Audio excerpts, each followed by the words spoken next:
Bonsoir, bienvenue dans votre édition varoise.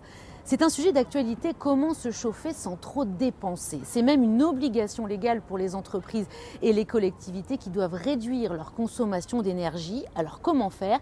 Eh bien, des écoles du département expérimentent des systèmes de chauffage plus écologiques et plus économiques qui semblent faire leurs preuves. Dans cette école primaire de Carnoul, cet homme vient peut-être d'inventer le moyen le plus économique pour chauffer une classe. À l'extérieur du bâtiment, l'air froid, hivernal, passe à travers ces panneaux solaires.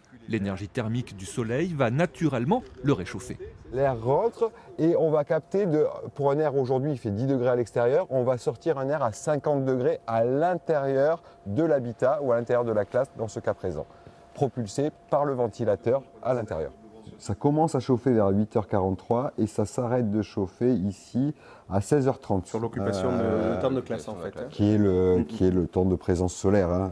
À l'intérieur de la classe, l'air réchauffé passe par ce conduit. En 1 heure, la température de la pièce atteint les 23 degrés. Ce dispositif coûte 3 000 €, mais ensuite c'est de l'énergie gratuite. Une aubaine pour la municipalité. Aujourd'hui, on sait simplement que les professeurs des écoles n'ont pas besoin d'utiliser donc le chauffage par la clim, par exemple. Déjà ça, on n'a pas encore quantifié concrètement en matière financière. On sait simplement qu'aujourd'hui, on est sur un 60-80% selon les jours d'économie. Autre commune, autre expérimentation pour réduire le coût de l'énergie. À l'école Claude Debussy de Toulon, on passe du 100% gaz à l'hybride. La chaudière consommait trop, alors on lui rajoute une pompe à chaleur électrique. L'électricité prend ainsi le relais et couvre 80% des besoins. À la fin, ce sont des économies d'énergie.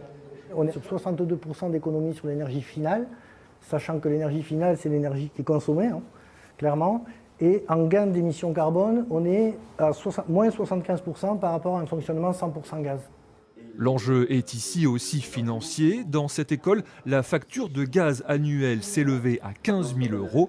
Aujourd'hui, avec l'hybridation gaz-électricité, cette facture baisse de 5 000 €.